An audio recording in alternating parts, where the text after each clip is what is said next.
Hello students, how are you all. I hope आप लोग सब अच्छे होंगे और सेमेस्टर 2 का आपका प्रिपरेशन कंप्लीट हो गया होगा, रिवीजन स्टार्ट हो गए होंगे। आपके एग्जाम्स के प्रिपरेशन में आपको हेल्प करने के लिए रिविजनरी वीडियोस हम लेकर आ रहे हैं। इन वीडियोस में आपको चैप्टर्स को शॉर्ट वीडियोस में आपके सामने प्रेजेंट किया जा रहा है। जो चैप्टर्स बड़े हैं जैसे कैश फ्लो स्टेटमेंट, उनको छोटे छोटे वीडियोस में डिवाइड किया गया है। वीडियोस के स्टार्टिंग में आपको उन चैप्टर्स के में जितने टॉपिक्स हैं उनसे रिलेटेड पहले उसको समझाया गया है, थ्योरी है, और उसके बाद उनसे रिलेटेड कुछ न्यूमेरिकल सॉल्व किए गए हैं जो कि आपको एग्जाम्स के रिविजन्स में हेल्प करेंगे और एग्जाम्स में हेल्प करेंगे। हो सकता है कोई कुछ नए ट्रिक्स और टेक्निक्स भी आपको इसमें मिल जाए। तो आप अच्छे से इस वीडियोस को देखिए, पेन पेपर के साथ इनको सॉल्व कीजिए, और अगर आपको वीडियो से रिलेटेड कुछ भी सजेशंस या आप और कोई टॉपिक्स पे चाहते हैं तो आप हमें कमेंट करके बता सकते हैं। साथ ही हमारे इंस्टाग्राम आईडी को भी फॉलो कीजिएगा। ओके, चलिए स्टार्ट करते हैं कैश फ्लो स्टेटमेंट से। कैश फ्लो का मतलब क्या है? देखिए, कैश फ्लो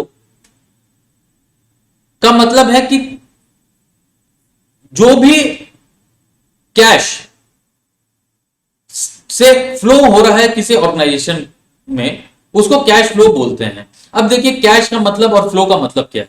कैश का मतलब है कैश एंड कैश इक्विवेलेंट्स। सिर्फ कैश का बात नहीं होता है। सबसे पहले तो मैं ये बता दूं कि कैश फ्लो स्टेटमेंट बनाता कौन है, किस तरह की ऑर्गेनाइजेशन बनाती है। कैश फ्लो स्टेटमेंट सारी ऑर्गेनाइजेशंस बना सकती हैं। ऐसा कोई बाउंडेशन नहीं है कि लिमिटेशन नहीं है कि कौन सी ऑर्गेनाइजेशन नहीं बनाएगी। नहीं बनाने का कोई बाउंडेशन नहीं है, हर ऑर्गेनाइजेशन फ्री है बनाने के लिए। लेकिन कुछ ऐसी ऑर्गेनाइजेशन है जो बाउंडेड है, जिनको बनाना ही पड़ता है, वो है कंपनीज। कंपनीज को कैश फ्लो स्टेटमेंट बनाना पड़ता है, उनके फाइनल अकाउंट्स का ये एक पार्ट है। 5 स्टेटमेंट उन्हें बनाने पड़ते हैं, जिनमें से कैश फ्लो स्टेटमेंट एक पार्ट है। इसके बिना उनके फाइनल अकाउंट्स कंप्लीट नहीं होते हैं, तो कंपनीज को बनाना पड़ता है। और आपको पता है कि अकाउंट्स में हर चीज के लिए रूल्स, लॉज, रेगुलेशंस दिए गए हैं। तो कैश फ्लो स्टेटमेंट को भी बनाने का तरीका अकाउंटिंग स्टैंडर्ड 3 रिवाइज में दिया गया है। इसका फॉर्मेट भी दिया गया है और इसका रूल्स एंड रेगुलेशन भी है। अब आते हैं कैश फ्लो स्टेटमेंट होता क्या है। तो कैश फ्लो में हम लोग कैश का फ्लो देखते हैं। अब यहां पे कैश का मतलब कैश एंड कैश इक्विवेलेंट्स है, सिर्फ कैश इन हैंड नहीं, कैश इन हैंड के अलावा भी आइटम्स हैं जो इसमें इंक्लूड किए जाते हैं। तो आप देख सकते हैं कि कैश एंड कैश इक्विवेलेंट का मतलब है cash in hand, bank balances, bank balance भी आपका कैश एंड कैश इक्विवेलेंट में आता है। मार्केटेबल सिक्योरिटीज, वैसी सिक्योरिटीज जिसके लिए रेडिली मार्केट अवेलेबल है, जिसको आप आराम से खरीद सकते हैं, बेच सकते हैं। आप इसको लिस्टेड सिक्योरिटीज का एग्जांपल समझ सकते हैं, listed shares and debentures. Next है शॉर्ट टर्म इन्वेस्टमेंट, वैसे इन्वेस्टमेंट जिसको हेल्ड किया गया है 90 डेज के लिए या 90 डेज में उनको बेच दिया जाएगा, तो वैसे इन्वेस्टमेंट को शॉर्ट टर्म इन्वेस्टमेंट कहते हैं। ये तो कैश का बात हो गया। अब फ्लो क्या होता है? फ्लो दो तरह का होता है। एक होता है इनफ्लो यानी कैश का आना, और दूसरा होता है आउटफ्लो यानी कैश का जाना। इनफ्लो अगर होगा तो आपका कैश इंक्रीज हो जाएगा और आउटफ्लो होगा तो कैश डिक्रीज हो जाएगा। ओके, अच्छा स्टूडेंट, आगे प्रोसीड करने से पहले मैं एक बात बता देता हूं कि इस चैप्टर में जब भी कैश बोलेंगे तो वहां पे आपको कैश एंड कैश इक्विवेलेंट्स ही उसको समझना है। ठीक है, चलिए नेक्स्ट देखते हैं कैश फ्लो स्टेटमेंट क्या होता है। तो कैश फ्लो, मैं जरा पेन का इंक चेंज कर लेता हूं। ओके, तो कैश फ्लो का मतलब है inflow and outflow of cash and cash equivalents, increase and decrease होता है, और ये अकाउंटिंग स्टैंडर्ड 3 के हिसाब से बनाया जाता है। तो ये तीनों ही पॉइंट्स हमारे हो चुके हैं। नेक्स्ट आते हैं। अब ये जो कैश फ्लो स्टेटमेंट है, हमने ये तो देख लिया कि ये इनफ्लो और आउटफ्लो होता है, कैश फ्लो, इनफ्लो और आउटफ्लो। ये इनफ्लो आउटफ्लो तीन सोर्सेस से होते हैं या तीन एक्टिविटीज हैं, तीन काम करके हमारे ऑर्गेनाइजेशन के पास कैश का फ्लो हो सकता है। एक ऑपरेटिंग, दूसरा इन्वेस्टिंग और तीसरा फाइनेंसिंग। तो हमारे पास तीन सोर्सेस। अब कैश फ्लो और cash book and cash account में डिफरेंस है। देखिए कैश बुक, कैश अकाउंट ये डबल अकाउंटिंग सिस्टम के हिसाब से बनाए जाते हैं, यानी डेबिट और क्रेडिट। पर कैश फ्लो स्टेटमेंट कोई double accounting system, double entry system follow नहीं होता है। ओके, सबसे पहले हम लोग cash flow from investing activities को समझ लेते हैं कि इन्वेस्टिंग एक्टिविटीज से कैश फ्लो कैसे होता है।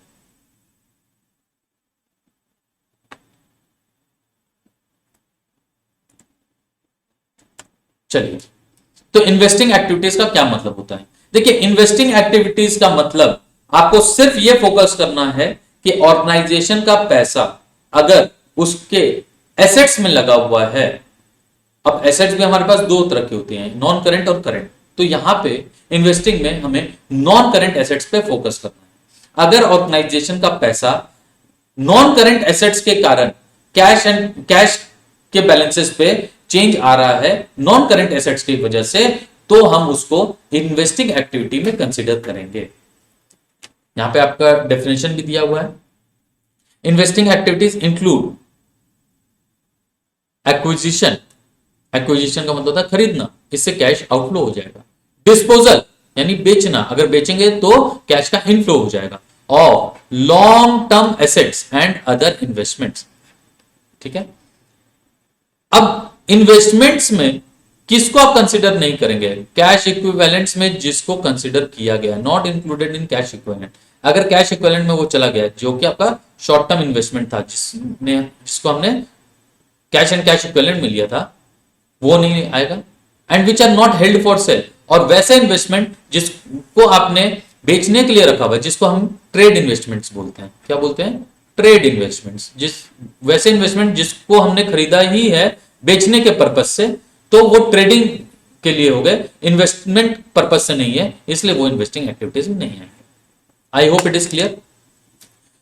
एक बार हम समराइज कर लेते हैं cash flow statement. Cash flow statement accounting standard 3 revise के हिसाब से बनाया जाता है। कोई भी ऑर्गेनाइजेशन बना सकती है। इसके ऊपर डबल अकाउंटिंग सिस्टम या डबल एंट्री सिस्टम यानी डेबिट और क्रेडिट के रूल से ये नहीं बनता है।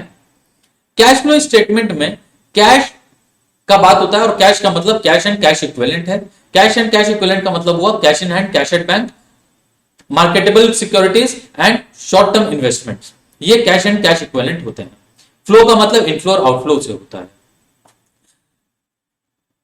इस कैश फ्लो में 3 तरह से कैश का फ्लो होता है, operating activities, investing activities, financing activities. हम लोग अभी इन्वेस्टिंग एक्टिविटीज का डिस्कशन कर रहे हैं, जिसमें कि हम नॉन करंट एसेट्स या long term assets and investment को देखते हैं। इन्वेस्टमेंट्स में शॉर्ट टर्म इन्वेस्टमेंट्स, हमारे मार्केटेबल सिक्योरिटीज या ट्रेड इन्वेस्टमेंट्स को हम कंसीडर नहीं करते हैं। उनके अलावा जो भी इन्वेस्टमेंट होंगे वो हम यहां कंसीडर करेंगे।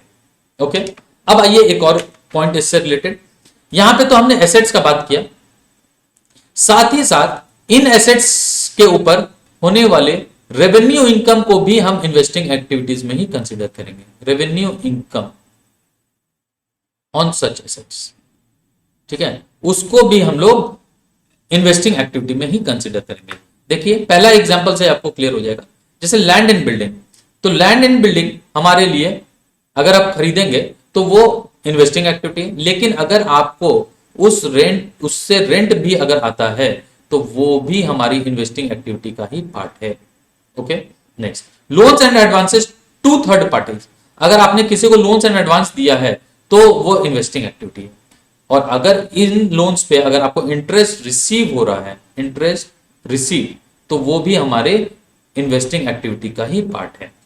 Next, payment for purchase of fix asset. Fix asset खरीदने के लिए अगर आपने पैसा दिया तो वो भी हमारी इन्वेस्टिंग एक्टिविटी का पार्ट होगा। आई होप यहां तक आपको क्लियर है। तो हमें क्या चीज फोकस करना है कि अगर हमारे ट्रांजैक्शन से कैश या कैश इक्विवेलेंट पे इफेक्ट आ रहा है, तब हम उसको कैश फ्लो स्टेटमेंट में लाएंगे। और कैश फ्लो स्टेटमेंट में लाने के लिए हमारे पास 3 एक्टिविटी है, ऑपरेटिंग, इन्वेस्टिंग, फाइनेंसिंग। तो हमें देखना है कि वो किस एक्टिविटी में जा रहा है। ऑपरेटिंग में जा रहा है या इन्वेस्टिंग में या फाइनेंसिंग में। अभी हमने इन्वेस्टिंग से स्टार्ट किया है। इन्वेस्टिंग में नॉन करेंट एसेट्स को हम कंसिडर करते हैं, लॉन्ग टर्म एसेट्स को कंसिडर करते हैं, इन्वेस्टमेंट को कंसिडर करते हैं, लेकिन शॉर्ट टर्म इन्वेस्टमेंट्स या वैसे इन्वेस्टमेंट जिनको ट्रेड के लिए रखे हैं यानी ट्रेड इन्वेस्टमेंट, उसको छोड़ देते हैं। इन एसेट्स पे अगर हमें कोई रेवेन्यू इनकम भी हो रही है, जैसे लैंड एंड बिल्डिंग हम खरीद रहे हैं, तो it is investing activity, cash का आउटफ्लो हो रहा है। और अगर वो लैंड एंड बिल्डिंग को हमने भाड़ा पे लगा दिया है, रेंट पे लगा दिया है, तो उससे होने वाली इनकम भी हमारी इन्वेस्टिंग एक्टिविटी। तो हमारा फोकस कैश पे होना चाहिए। अब मान लीजिए हमने लैंड एंड बिल्डिंग खरीदा पर उधार में खरीदा, कैश हम दिए ही नहीं है, बिल्कुल नहीं दिए, तो इससे हमारे कैश फ्लो स्टेटमेंट पे कोई इफेक्ट नहीं आएगा। हमने लैंड एंड बिल्डिंग खरीदा पर 20% हमने कैश का पेमेंट किया, बाकी 80% हम बाद में देंगे, उधार पे लिए, तो सिर्फ 20% हमारे कैश का फ्लो में आएगा, आउटफ्लो आएगा। बाकी 80% जब कैश का एक्चुअल आउटफ्लो होगा उस साल उसको कंसिडर करें। आई होप यहां तक आपको क्लियर हो गया। ये देख लीजिए, ये हमारे बैलेंस शीट का एक एक्सट्रैक्ट है, बैलेंस शीट का एक्सट्रैक्ट है।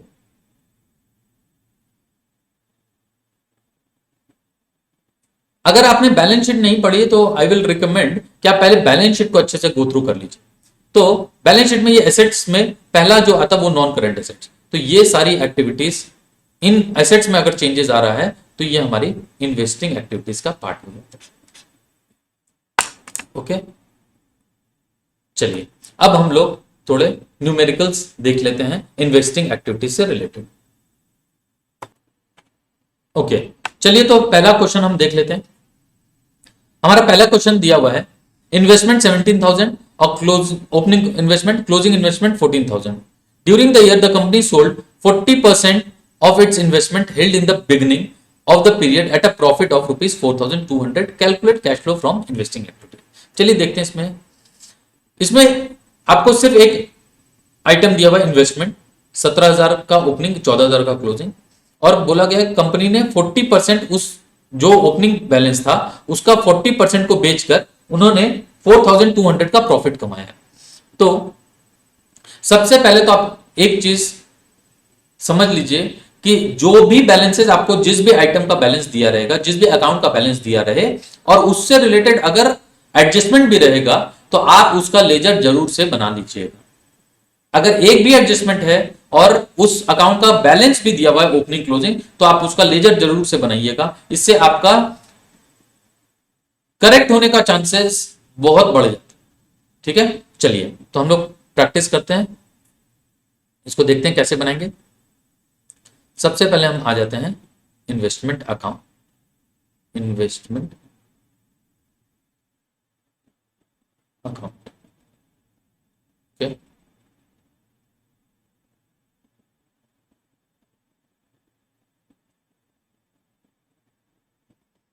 ओपनिंग बैलेंस दिया हुआ है टू बैलेंस बीडी, ये दिया हुआ था 17,000, और क्लोजिंग बैलेंस दिया हुआ है बाय बैलेंस सीडी 14,000। ओके, अब यहां पे एडजस्टमेंट है, during the year the company sold 40% of it investments held in the beginning. तो ये जो 17,000 है इसका 40% कंपनी ने बेचा है, इसका 40% यानी 6,800 कॉस्ट का इन्वेस्टमेंट को कंपनी ने बेचा है। Okay, and eight a profit of ₹4,200। ये 6,800 का तो कॉस्ट है, इसको बेचकर कंपनी को 4,200 का प्रॉफिट हुआ है। यानी कितने का कंपनी ने इसको बेचा है? इसको बेचकर कंपनी को 11,000 रुपए मिले। ठीक है, 6,800 का कॉस्ट और 4,200 उस पर प्रॉफिट, तो 11,000 में बेच दी। ओके, ये 11,000 में इन्होंने बेचा, और जो प्रॉफिट होता है वो हम एसेट्स के डेबिट साइड में ले आते हैं, टू प्रॉफिट ऑन सेल, कितना में 4,200। यहां पे हम लोग डेबिट क्रेडिट भी लिख देते हैं। ओके, चलिए यहां तक तो हमारा आ गया। आई होप यहां तक आपको क्लियर होगा। अब चलिए इसको बैलेंस कर लेते हैं। तो यहां पे जब बैलेंस करते हैं तो ये क्रेडिट साइड हमारे पास ज्यादा आ रहा है 25,000 और इधर भी 25,000। ओके, अब डेबिट साइड में हमारे पास बैलेंस आ रहा है 21,200, यानी 3,800 से डेबिट साइड कम है। तो ये इसका मतलब आपने इतने का इन्वेस्टमेंट खरीदा होगा। ये बैलेंसिंग फिगर आ गया आपके पास, to bank account balancing figure, ये आपने इतना का इन्वेस्टमेंट खरीदा। ओके सर, ये कैसे आ गया? आप देखिए, अगर आप इस थोड़ा कॉमन सेंस लगाएंगे तो क्लोजिंग बैलेंस जो निकलता है वो ओपनिंग से आता है। कैसे? 14,000 का क्लोजिंग बैलेंस है, तो हमारे पास ओपनिंग कितना था? 17,000 का। ठीक है, 17,000 में हमने 6,800 के कॉस्ट के इन्वेस्टमेंट को बेचा है। ठीक, तो 6,800 के कॉस्ट के इन्वेस्टमेंट को अगर बेच दिया तो हमारे पास बैलेंस आना चाहिए था 10,200, लेकिन आया तो 14,000 है। तो इसका मतलब कि कुछ इन्वेस्टमेंट यहां पे खरीदा गया होगा, मान लेते हैं एक्स। ठीक है, तो जो डिफरेंस है वही आपका उतने का इन्वेस्टमेंट आपने खरीदा है, वही यहां पे हमने निकाल दिया। Is it clear? अब ये तो हमारा लेजर बन गया, पर आपका आंसर अभी कंप्लीट नहीं हुआ। ठीक है, अब अगर हमें ये निकालना है तो निकालना होगा cash flow from investing activities. ठीक है, ये हमारा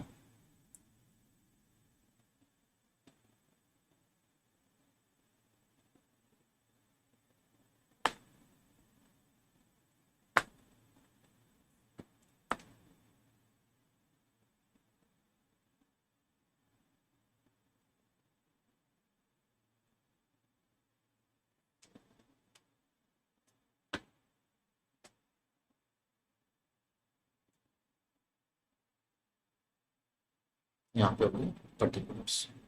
अब जिस जिस चीज से इनफ्लो आउटफ्लो हुआ है उसको हम लोग यहां लिख लेंगे।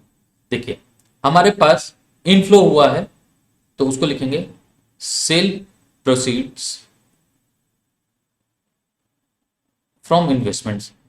किस अकाउंट पे हमारा इनफ्लो हुआ है वो लिखेंगे हम लोग, है ना। कितने का हुआ है वो लिख लेते हैं, 11,000। नेक्स्ट,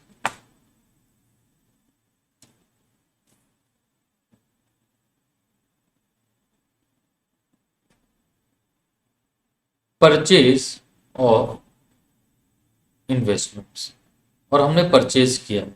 ठीक है,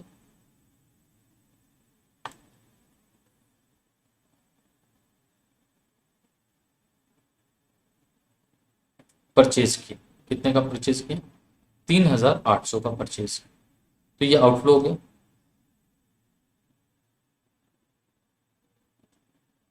7,200, ये देखिए इनफ्लो ज्यादा है आउटफ्लो कम है, तो ये हो गया।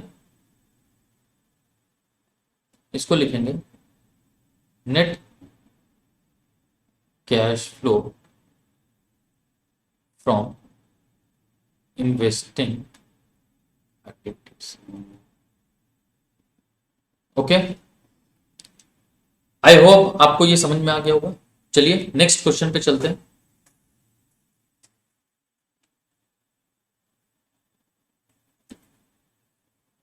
अब यहां पे हमारे पास 4 अकाउंट है, 4 आइटम्स हैं। इन्वेस्टमेंट्स का परचेज सेल्स दिया हुआ है, गुडविल का परचेज दिया हुआ है, मशीनरी का परचेज सेल्स दिया हुआ है, पेटेंट्स का सेल्स दिया हुआ है। नेक्स्ट बोल रहे हैं interest received on debentures held as investment, 32,000 का इंटरेस्ट आया है डिबेंचर्स के ऊपर, जिसको हमने इन्वेस्टमेंट की तरह रखा हुआ, ट्रेडिंग की तरह नहीं।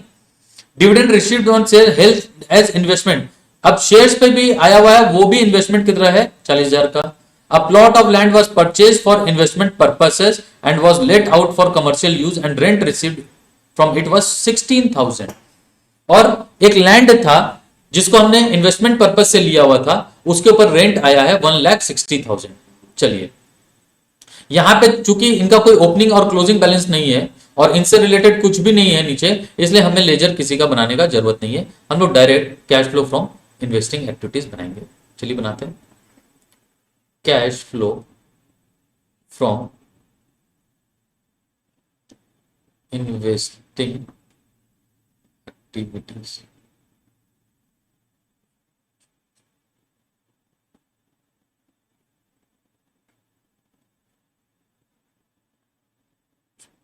चलिए सबसे पहले हम लोग इसमें कुछ भी ऐसा नहीं है कि आपको कोई सीरियल ऑर्डर रखना है, इसलिए हमें इस तरह से बनाना है क्वेश्चन कि हमारा मिस्टेक कम से कम हो और टाइम ज्यादा ना लगे, क्योंकि हमारे पास 1.5 आवर सिर्फ 90 मिनट्स का टाइम रहेगा एग्जाम में, तो उस चीज को भी ध्यान में रखना है। देखिए इन्वेस्टमेंट का परचेज दिया, आउटफ्लो है, तो यहां पे लिख देंगे परचेजेस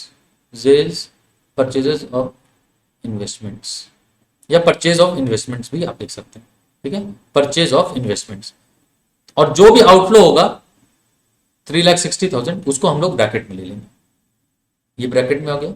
अब यहीं पे हम लोग सेल ऑफ इन्वेस्टमेंट्स भी लिख देते हैं, सेल ऑफ इन्वेस्टमेंट्स, इन्वेस्टमेंट को बेचकर कितना पैसा आया, इसको हम लोग 2 लाख को ऐसे लिखते हैं। नेक्स्ट है गुडविल, गुडविल परचेज किए, परचेज ऑफ गुडविल या गुडविल परचेज्ड, ठीक है, गुडविल परचेज्ड, ये 4 लाख का आउटफ्लो होगा।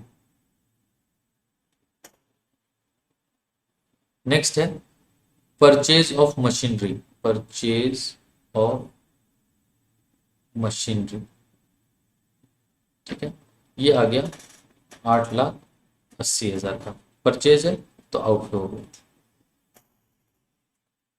नेक्स्ट है सेल ऑफ मशीनरी, ये हो गया 3 लाख का बेचे हैं, तो 3 लाख का इनफ्लो हो गया। पेटेंट्स का सेल है, sale of patents, sale of patents, ये हो गया 2 लाख का। नेक्स्ट है इंटरेस्ट रिसीव हुआ, तो इनफ्लो है, interest received on debentures, debentures भी हमारे इन्वेस्टमेंट की तरह हेल्ड हैं, इसलिए, और डिवेंचर्स लॉन्ग टर्म होते हैं, इन्वेस्टमेंट की तरह हैं, तो इन ऐसे इन्वेस्टमेंट्स जो कि हेल्ड फॉर लॉन्ग टर्म के लिए हेल्ड किए गए हैं, उनसे होने वाली रेवेन्यू इनकम भी हमारा इन्वेस्टिंग एक्टिविटी का ही पार्ट होता है, ये भी इनफ्लो हो गया। फिर dividend received on shares, securities का ही बात होता है, dividend received on shares held as investment, ये हो गया 40,000 का डिविडेंड रिसीव। फिर एक प्लॉट है उस पर रेंट रिसीव हुआ, तो रेंट रिसीव, चूंकि बिल्डिंग हमारी इन्वेस्टिंग एक्टिविटी का पार्ट है, और उससे होने वाला रेंट भी हमारे इन्वेस्टिंग एक्टिविटी का ही पार्ट है। ओके, अब आइए इसको सबको कैलकुलेट कर लेते हैं, और जो भी ये होगा वो हमारा कैश फ्लो फ्रॉम इन्वेस्टिंग या इन्वेस्टिंग एक्टिविटीज से आ जाएगा, ठीक है।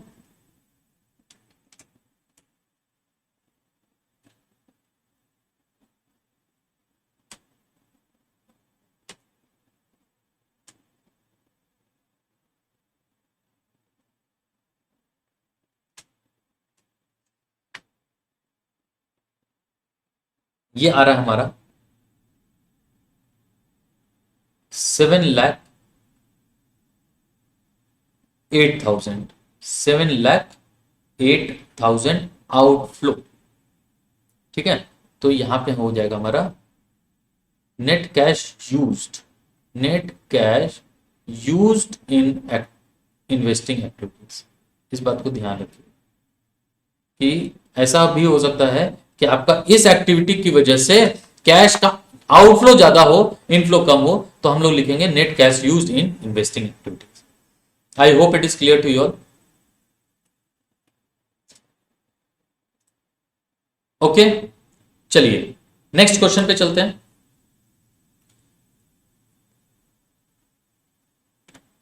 Sky Limited has plant and machinery, the written down value of which on 1st April 2021 was 17,20,000, opening balance दिया हुआ है, and on 31st March 2022 was 19 lakh rupees, closing balance 19 lakh है। Depreciation for the year was ₹80,000, depreciation दिया हुआ 80,000। In the beginning of the year, starting में एक plant was sold for ₹50,000, यहां पे सोल्ड फॉर इतने रुपए में बेच दिए, ये सेल्स वैल्यू दिया हुआ है। Which had a return down value of 40,000, जिस प्लांट को बेचे हैं उसकी वैल्यू 40,000 थी, रिटर्न डाउन वैल्यू 40,000 थी। Calculate cash flow from investing activities. चलिए, तो हमारे पास सिर्फ एक आइटम है प्लांट एंड मशीनरी और उससे रिलेटेड एडजस्टमेंट है। तो हमारा पहला रूल है कि जो भी आइटम दिया हुआ है अगर उससे रिलेटेड एडजस्टमेंट भी है तो हम उसका लेजर बना लेंगे। ओके,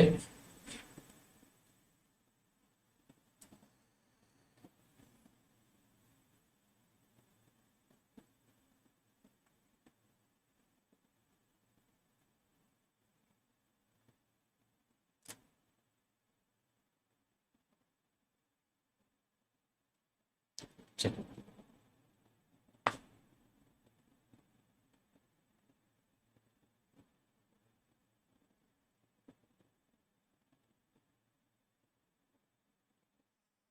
सबसे पहले यहां पे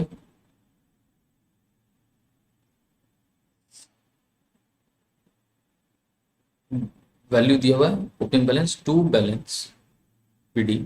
ओपनिंग बैलेंस दिया हुआ है 17,20,000, 17,20,000।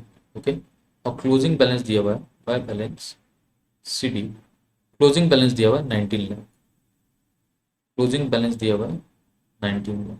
Okay, depreciation for the year was 80,000, तो प्लांट एंड मशीनरी में क्रेडिट हो जाएगा इस साल का डिप्रिसिएशन दिया हुआ 80,000 बाय डिप्रिसिएशन अकाउंट 80,000, ये इतना से हमारा प्लांट एंड मशीनरी में क्रेडिट हो गया। नेक्स्ट बोल रहा है in the beginning of the year a part of plant was sold for 50,000, चलिए बेच दिए हैं, तो यहाँ पे कितने का हो गया बाय बैंक अकाउंट, पैसा आ गया 50,000 रुपये। Okay, which had a return down value of 40,000, देखिए 40,000 का प्लांट था और उसको बेचे हैं 50,000 में, तो हमारे पास 10,000 का प्रॉफिट आ गया।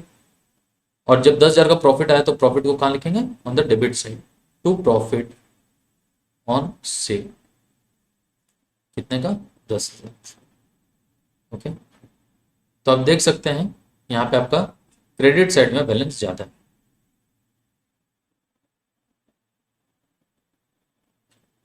ये 20,30,000 आ रहा है और इस साइड में हमारे पास कितना आ रहा है देख लेते हैं, ये आ रहा है 3,00,000 रुपीज। ओके, तो इसका मतलब 3,00,000 का डेबिट हुआ है प्लांट, यानी 3,00,000 से प्लांट एंड मशीनरी का अकाउंट बढ़ा है। तो प्लांट एंड मशीनरी बढ़ कैसे सकती है, अगर आपने उसको खरीदा होगा। To bank account balancing figure, ये बैलेंसिंग फिगर बैंक अकाउंट में चले। ओके, तो अब आप देखिए, तो चलिए अब हम लोग देख लेते हैं cash flow from investing activities. तो हमारे पास कैश का इनफ्लो कितना हुआ 50,000 का और आउटफ्लो हो गया 3,00,000 का। चलिए तो अब हम लोग बना लेते हैं cash flow from investing activities. Okay,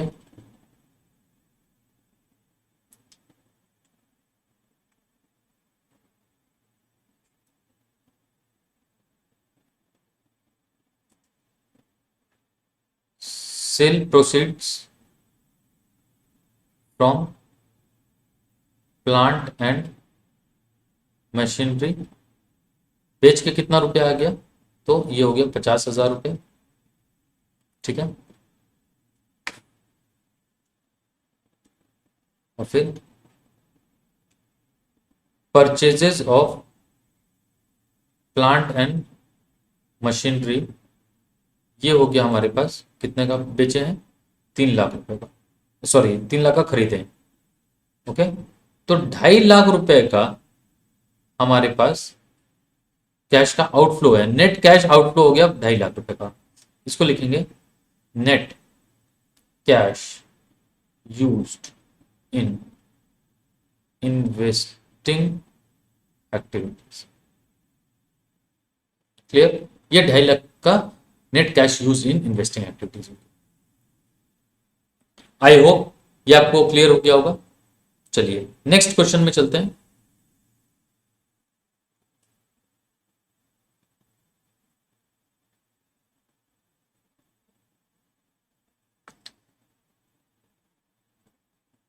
machinery at cost, opening balance और क्लोजिंग बैलेंस हमारे पास दिया हुआ है। 2 लाख का ओपनिंग बैलेंस, 210 का क्लोजिंग, एक्यूमुलेटेड डेप्रिसिएशन 50,000 का, 55,000 का accumulated depreciation closing balance, patents 1,40,000 के ओपनिंग और 80,000 के क्लोजिंग, और 2 लाख का गुडविल और closing 2,40,000। During the year a machine costing 20,000 with its accumulated depreciation of ₹12,000 and sold for 10,000। तो हमारे मशीन और एक्यूमुलेटेड डिप्रिसिएशन से एडजस्टमेंट है। Patents were written off to the extent of 20,000 and some patents were sold at a profit of 10,000। Patent से related है। Goodwill से related हमारे पास कोई भी एडजस्टमेंट नहीं है, इसका मतलब हमें गुडविल का लेजर नहीं बनाना है। चलिए सबसे पहले हम लोग बनाएंगे मशीनरी का और एक्यूमुलेटेड डिप्रिसिएशन का। ओके चलिए स्टार्ट करते हैं। थोड़ा मेरे पास स्पेस का कांस्टेंट है, तो पहले मैं एक लेजर बना लेता हूं, उसके बाद उसको क्लीन करके हम लोग आगे चलेंगे, नेक्स्ट बनाएंगे। ठीक है, तो सबसे पहले मशीनरी का।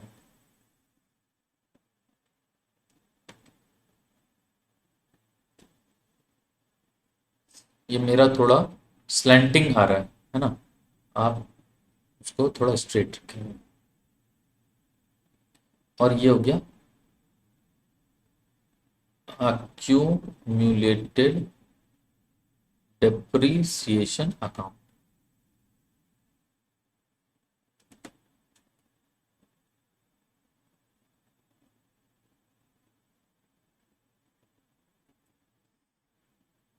डिजाइन आ रहा है हमारा।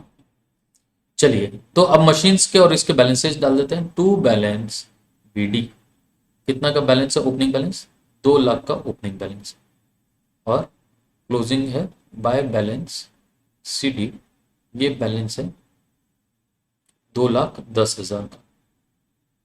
एसेट का आ गया। एक्यूमुलेटेड डिप्रिसिएशन का भी ले लेते हैं। एक्यूमुलेटेड डिप्रिसिएशन का क्रेडिट बैलेंस होता है, तो इसका ओपनिंग बैलेंस क्रेडिट साइड में बाय बैलेंस बीडी 50,000, और इनका closing balance to balance CD 55,000। ये हमारा काम हो गया। ओके अब चलते हैं एडजस्टमेंट देखते हैं। First number adjustment, during the year a machine costing 20,000 with its accumulated depreciation of 12,000 and sold for 10,000। तो जब भी एक्यूमुलेटेड डेप्रिसिएशन यानी मशीन, इसका मतलब हमारी कॉस्ट पे मेंटेन हो रही है।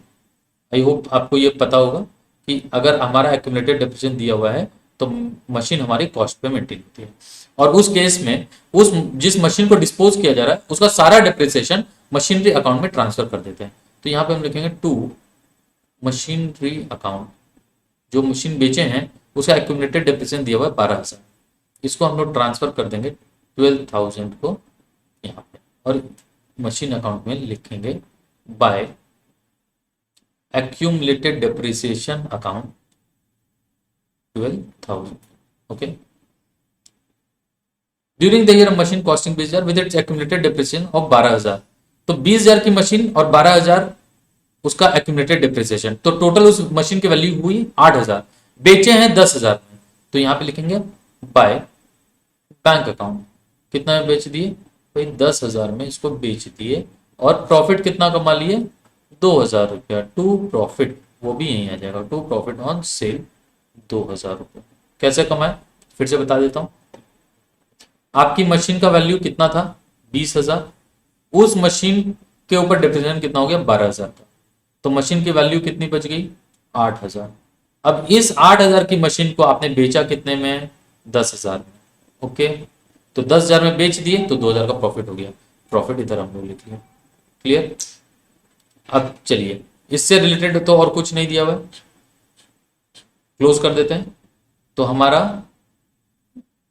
क्रेडिट साइड ज्यादा है, 2, 10, 20, 30, 2,32,000 का क्रेडिट साइड का बैलेंस आ रहा है। 2,32,000, 2,32,000। ओके और इधर में सिर्फ 2,02,000 है, यानी 30,000 का डेबिट साइड में बैलेंस आ रहा है। तो ये बैंक अकाउंट खरीदे होंगे हम, तभी हमारा बैलेंसिंग फिगर डेबिट साइड में आ गया। 30,000 का हम और खरीदे। अब आइए एक्यूमुलेटेड डेप्रिसिएशन का देख लेते हैं। एक्यूमुलेटेड डिप्रिसिएशन में 67,000 और इधर 67,000, ठीक है, इधर भी 17,000 आ रहा है। अब ये कौन सा बैलेंस है? डिप्रिसिएशन तो आप खरीद नहीं सकते हैं। ये आप देखिए एक्यूमुलेटेड डिप्रिसिएशन में हर साल का डिप्रिसिएशन जाता है और अभी तक हमारे एक्यूमुलेटेड डिप्रिसिएशन इस साल का डिप्रिसिएशन गया नहीं है, तो यहां पे लिखेंगे बाय डिप्रिसिएशन अकाउंट, ये करंट ईयर का डिप्रिसिएशन है, ठीक है, बैलेंसिंग फिगर, ये आपका करंट ईयर का डिप्रिसिएशन है। चूंकि डिप्रिसिएशन से कैश पे कोई इफेक्ट नहीं आता है, इसलिए इस अमाउंट से हमको कोई मतलब नहीं होगा। I hope it is clear to you.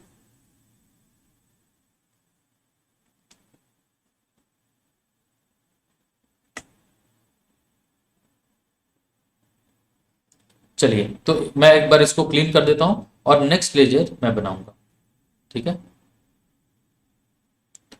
अब आते हैं हमारे next patents.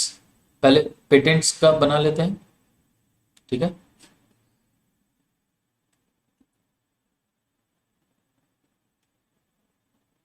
Patents, debit credit, patents भी हमारे एसेट्स हैं और इनका भी बैलेंस डेबिट बैलेंस होगा, opening balance to balance BD, ये आ गया हमारा 1,40,000, ये हमारा ओपनिंग बैलेंस हो गया। और closing balance by balance CD, ये हमारा क्लोजिंग बैलेंस हो गया 80,000। अब दिया हुआ patents were written off to the extent of 20,000, 20,000 तक के पेटेंट्स को राइट ऑफ कर दिए, यानी डेप्रिसिएशन बाय डेप्रिसिएशन, या राइट ऑफ भी आप लिख सकते हैं, डेप्रिसिएशन अकाउंट 20,000 पीएल में चला जाएगा ये। And some patents were sold at a profit of 10,000, और कुछ पेटेंट्स को हमने बेच दिया है, बेच के प्रॉफिट आया है 10,000 का। तो चूंकि एसेट जब भी बिकती है और प्रॉफिट होता है तो उसको हम डेबिट साइड में लिख देते हैं, टू प्रॉफिट ऑन सेल 10,000। अब आप देखिए तो यहां पे आपका डेबिट साइड ही ज्यादा आ रहा है 1,50,000, ठीक है, और यहां पे 1,50,000, तो हमारे पास 50,000 का इधर बैलेंस आया, यानी हमने जो पेटेंट्स बेचे हैं वो टू बैंक अकाउंट, ये हमारा बैलेंसिंग फिगर है, ठीक है। वो कितने में बेच दिए हैं? वो 50,000 में हमने बेचा है, जिसपे 10,000 का प्रॉफिट हुआ, यानी हमारा पेटेंट्स का कॉस्ट 40,000 था। चलिए उससे मतलब भी नहीं है, हमें सिर्फ कैश का फ्लो देखना है। अब बना लेते हैं cash flow from investing activities.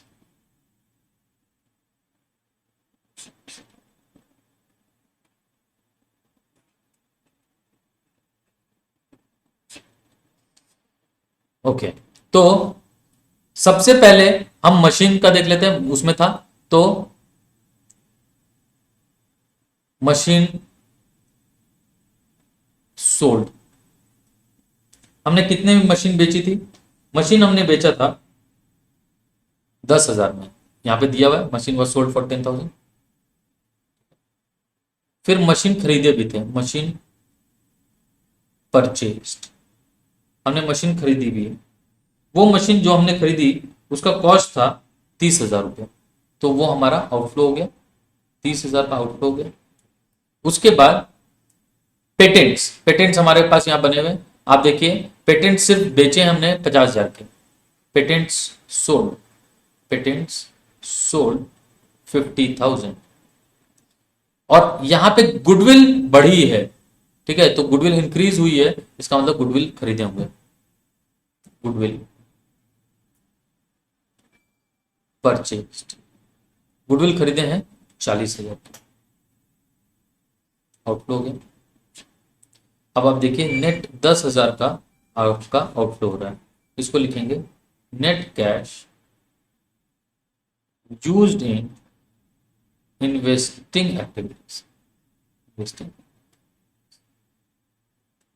Okay, I hope it is clear to you all. चलिए अब चलते हैं नेक्स्ट क्वेश्चन में।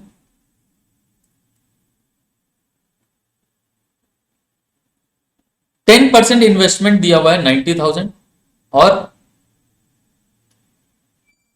क्लोजिंग दिया हुआ है 1 लाख। अक्रूड इन्वेस्टमेंट इंटरेस्ट है 5,000, लैंड दिया हुआ है 90,000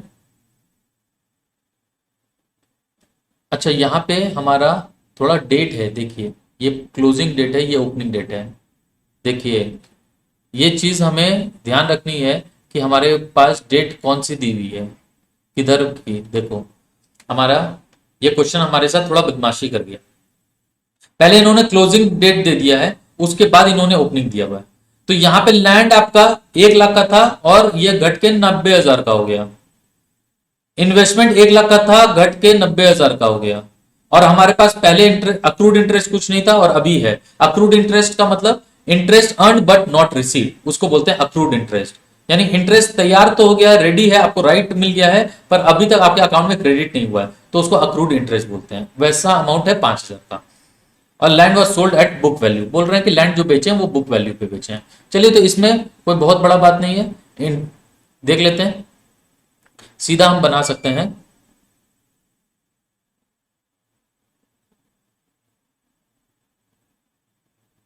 एक सेकेंड,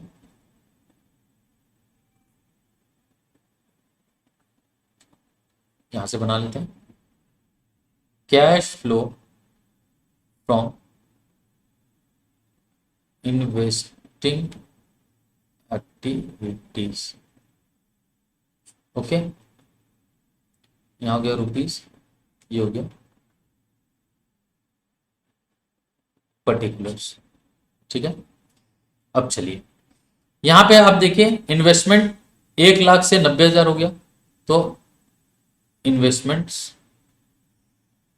सोल्ड 10,000 का हमने इन्वेस्टमेंट बेच दिया।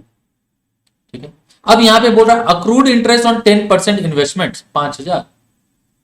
एक पॉइंट आप लिख लीजिएगा, नोट कर लीजिए, interest is always calculated on opening balance.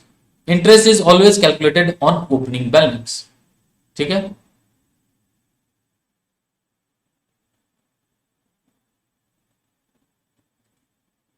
अब यहां पे हमने बेच दिया है investments. Okay, accrued interest on 10% investment, ये हमारे पास 5,000 दिया हुआ है। इंटरेस्ट हमेशा ओपनिंग बैलेंस पे कैलकुलेट होता है। और आप एक और पॉइंट इसमें लिख सकते हैं,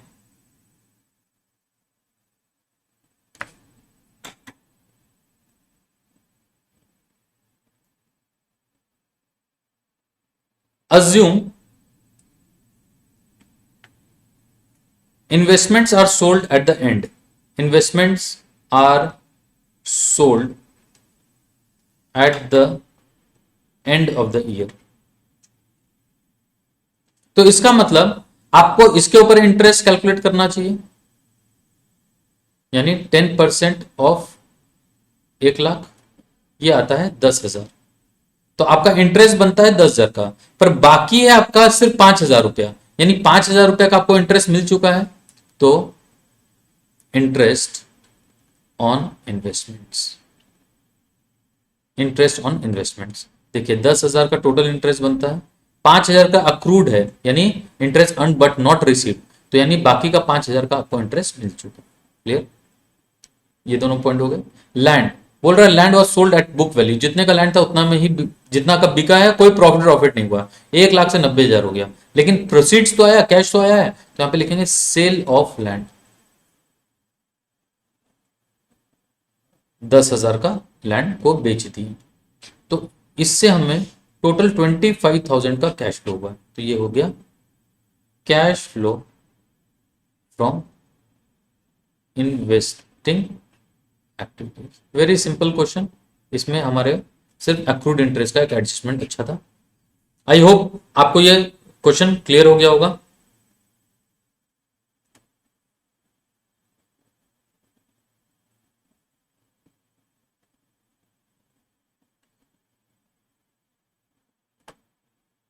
चलिए नेक्स्ट क्वेश्चन पे चलते हैं।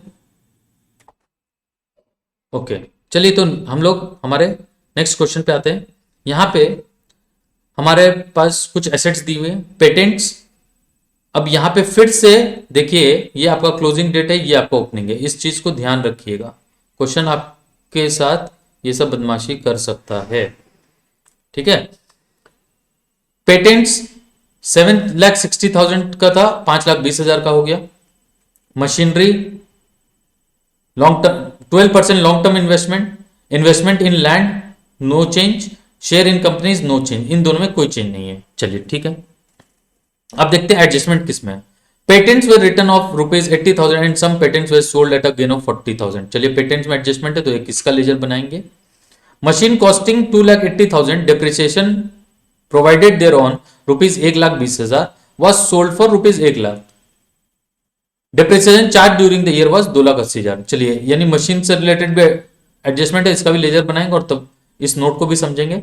Investment were purchased for 3,60,000 and some investment were sold at a profit of 40,000। Interest were received on 31 March. तो इन्वेस्टमेंट से रिलेटेड भी हमारा एडजस्टमेंट है। Received dividend at 10% on its shares. तो देखिए इस डिविडेंड मिला है, शेयर को कुछ खरीदे बेचे नहीं है, इसलिए इसका कोई लेजर नहीं बनाएंगे। Land purchase for investment purpose was let out and rent receive 40,000। Rent ना लैंड को खरीदे बेचे, बोला गया है कि जो लैंड आपके पास है जिसको खरीद रखे हैं उसको हमने लेट आउट कर रखा है, तो इसका भी कोई लेजर नहीं बनेगा। चलिए ये दोनों तो हमारे यहाँ लेजर तो नहीं बनेंगे और ना ही इनमें कोई चेंज है, तो इसका मतलब इनका cash flow from investing activity में कोई ट्रीटमेंट करना नहीं है। हो गया, अब चलते हैं एक एक करके देखते हैं। देखिए मैं एक एक लेजर बनाऊंगा और उसको इरेज करूंगा क्योंकि हमारे पास थोड़ा स्पेस कांस्टेंट है, आप उसको बना लीजिएगा। ठीक है, पेटेंट्स अकाउंट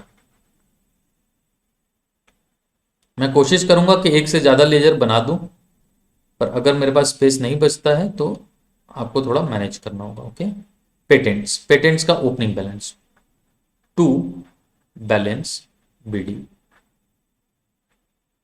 ये ओपनिंग बैलेंस दिया हुआ है पेटेंट्स का 7,60,000, ये आ गया 7,60,000।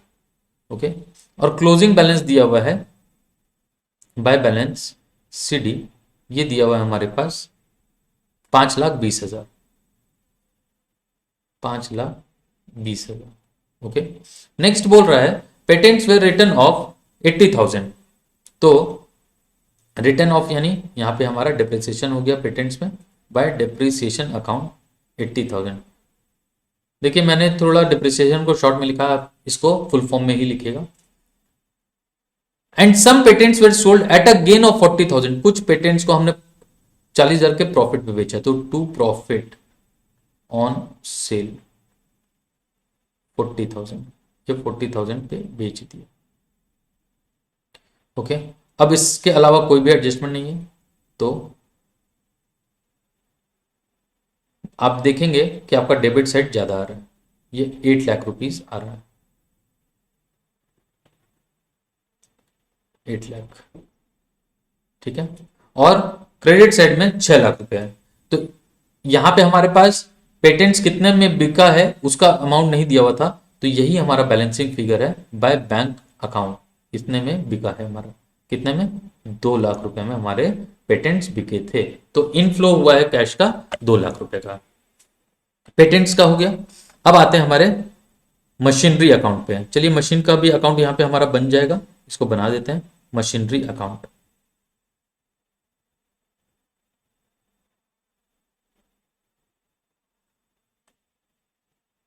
ये थोड़ा सा स्ट्रेट नहीं आ रहा है।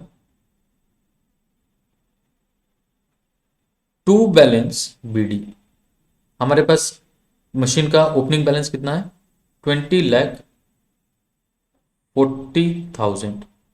ओके, और क्लोजिंग बैलेंस हमारे पास दिया हुआ है बाय बैलेंस सीडी, ये दिया हुआ है 24,80,000, 24,80,000। ओके,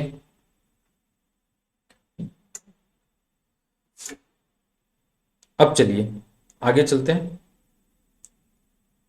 एडजस्टमेंट में आते हैं।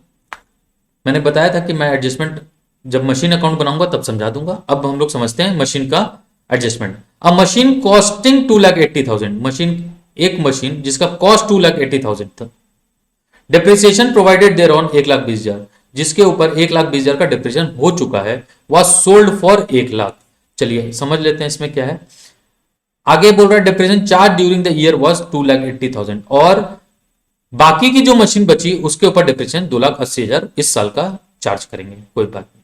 चलिए देखिए, डिप्रिसिएशन ऑन मशीन सोल्ड 1,20,000 आज तक का डिप्रेशन हो चुका है। जिस दिन उस मशीन को बेचा गया तब तक डिप्रेशन 1,20,000 हो गया और उस मशीन का कॉस्ट था 2,80,000 यानी, और उसको बेचा गया 1,00,000 में। तो चलिए जितने में बेचा गया पहले उसको हम ले लेते हैं, बाय बाय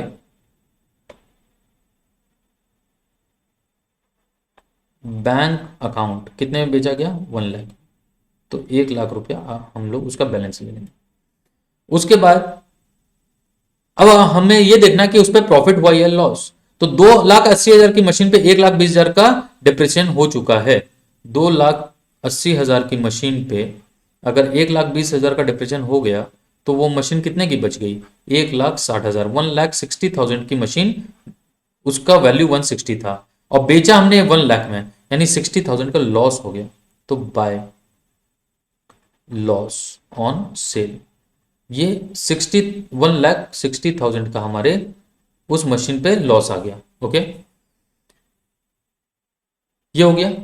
अब नेक्स्ट बोल रहा है कि ये तो जो मशीन हमने बेची उसका काम हो गया, बोल रहे हैं बाकी जो बैलेंस मशीन है उसके ऊपर टोटल डिप्रेशिएशन इस बार का 2,80,000 है। तो डिप्रेशिएशन हमारा इस साल का बाय डिप्रिसिएशन अकाउंट इस साल का डिप्रिसिएशन है 2,80,000, 2,80,000।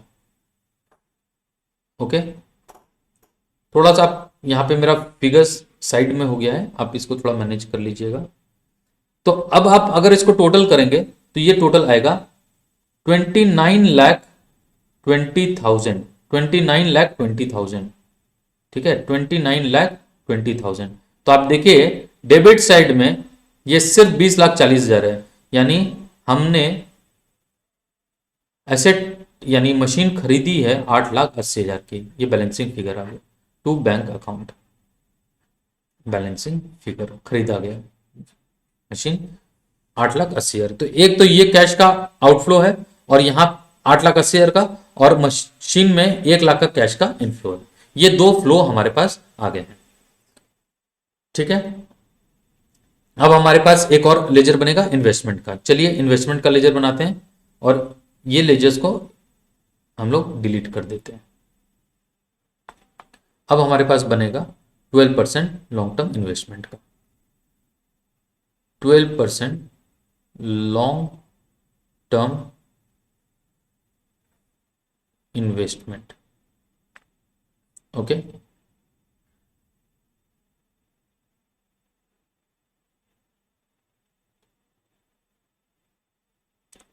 टू बैलेंस बीडी कितने का आ गया, ये आ गया हमारे पास 1,20,000 का हमारे पास ओपनिंग बैलेंस है इन्वेस्टमेंट्स का। चलिए यहां पे लिख लेते हैं 1,20,000 का इन्वेस्टमेंट और क्लोजिंग बैलेंस कितना है बाय बैलेंस सीडी, ये हमारे पास 3,20,000 का क्लोजिंग। ओके, क्वेश्चन आगे बोल रहा है इन्वेस्टमेंट से रिलेटेड, थर्ड नंबर ये वाला, ऑन 31st March 2022 यानी at the end of the year 12% investment were purchase for 3,60,000। हमने इन्वेस्टमेंट खरीदा है 3,60,000 का। चलिए तो खरीद दिए टू बैंक अकाउंट, 3,60,000 का हमने इन्वेस्टमेंट खरीद लिया। Okay, and some investment were sold at a profit of 40,000। कुछ इन्वेस्टमेंट को हमने बेचा है प्रॉफिट पे, तो जितना प्रॉफिट है उसको डेबिट साइड लिख लेते हैं। To profit on sale of investment 40,000, to profit on sale 40,000 में बेच दिए। Okay, interest on investment were receive, तो इंटरेस्ट का बात तो हम हमारे इन्वेस्टमेंट के लेजर में करेंगे नहीं क्योंकि रिसीव हो गया है। अब इसको यहीं पे क्लोज कर देते हैं हमारे इन्वेस्टमेंट अकाउंट को। तो हमारे पास टोटल आ जाएगा 5,20,000, ये हो गया 5,20,000। ओके,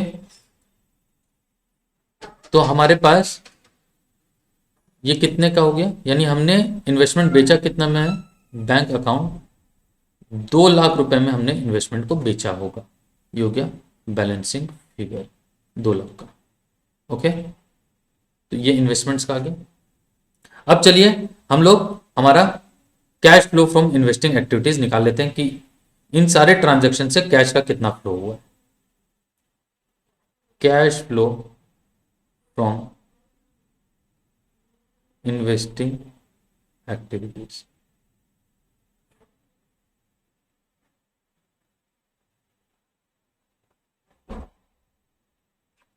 ओके, सबसे पहले तो हमने पेटेंट्स बेचा था तो वो ले लेते हैं।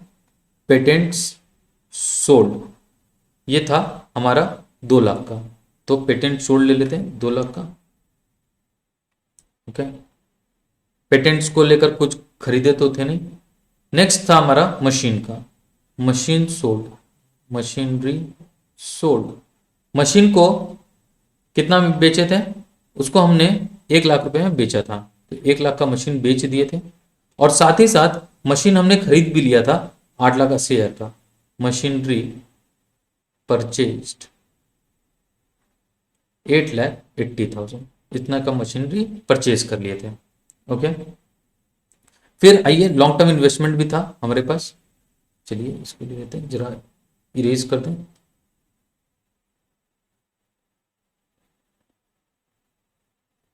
ये वाला इरेज कर, ठीक है। मशीन परचेज हो गया। इन्वेस्टमेंट पहले सोल्ड, जितने का इन्वेस्टमेंट बेचे थे, यानी 2 लाख का है, देख सकते हैं आप लेजर में 2 लाख का इन्वेस्टमेंट बेचे हैं, वो ले लिए। और इन्वेस्टमेंट परचेज भी ले लेते हैं। इन्वेस्टमेंट परचेज्ड, कितने का परचेज किए हैं, 3,60,000। ये नेगेटिव में ले लेंगे ना, जो खरीद रहे हैं उसको ब्रैकेट में ले लेंगे, वो रिफ्लेक्ट करेगा कि निगेटिव है। 3,60,000, ठीक है। यहां तक का हमारा सारे लीजर्स का कैश का इनफ्लो आउटफ्लो हमने ले लिया। अब आइए आगे देखते हैं। इन्वेस्टमेंट इन लैंड और शेयर्स, इनका कोई काम नहीं है, इनसे कोई फ्लो नहीं हुआ है, इसलिए इसको कंसिडर नहीं करेंगे। अब आते हैं एडजस्टमेंट नंबर 3 के पॉइंट में। Interest on investment were received on 31 March. Investment के ऊपर इंटरेस्ट मिला है, तो लास्ट क्वेश्चन में, प्रीवियस क्वेश्चन में हमने बात किया था कि इंटरेस्ट पे जो भी इन्वेस्टमेंट है वो हमेशा ओपनिंग बैलेंस पे होगा, तो यहां पे बोल दिया रिसीव हुआ है, तो इंटरेस्ट ऑन इन्वेस्टमेंट्स, इस चीज को ध्यान देखिएगा, दीजिएगा कि आपसे मिस नहीं हो। 12% ऑफ 1,20,000, ये आ जाएगा हमारा 14,400, ये भी हमारा इनफ्लो है। बोल रहा है रिसीव हो गया है, ठीक है। नेक्स्ट, अब आते हैं पॉइंट नंबर 4, बोल रहे received dividend 10% on it shares. तो शेयर्स थे 2 लाख के और उसके ऊपर डिविडेंड हमें मिला है, तो dividend receive 10% of 20 lakh is 20,000, 10% of 2 lakh, ठीक है, ये आ गया 20,000। लास्ट पॉइंट बोल रहा है land purchase for investment purpose, जो हमने लैंड रखा हुआ है वो इन्वेस्टमेंट पर्पस से रिलेटेड है और इसके ऊपर हमें रेंट मिल रहा है 40,000। तो बात हो ही गया था कि एसेट से रिलेटेड अगर कोई रेवेन्यू इनकम होगी वो भी हमारी इन्वेस्टिंग एक्टिविटी है, तो रेंट रिसीव्ड ये आ गया हमारा 40,000 का। ओके, ये थोड़ा नीचे चला गया है एकदम कॉर्नर में। आप जब इसको टोटल करेंगे, मैं यहां पे एक सेकंड में आपके लिए कर देता हूं, ये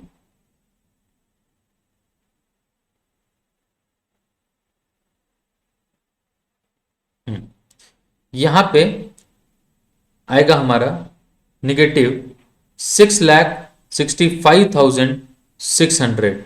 इस से हमें कैश यूज हो रहा है, यहां पे हमारा कैश यूज होगा 6,65,600 का। ओके, जब इन सबको आप टोटल करेंगे तो आपका आउटफ्लो आ रहा है 6,65,600। Okay students, so I hope कि आपको इन्वेस्टिंग एक्टिविटीज समझ में आया होगा। फाइनेंसिंग एक्टिविटीज के भी वीडियोस और ऑपरेटिंग के अपलोड हो जाएंगे बहुत ही जल्दी। आप अपने रिव्यूज और फीडबैक हमें जरूर भेजिएगा।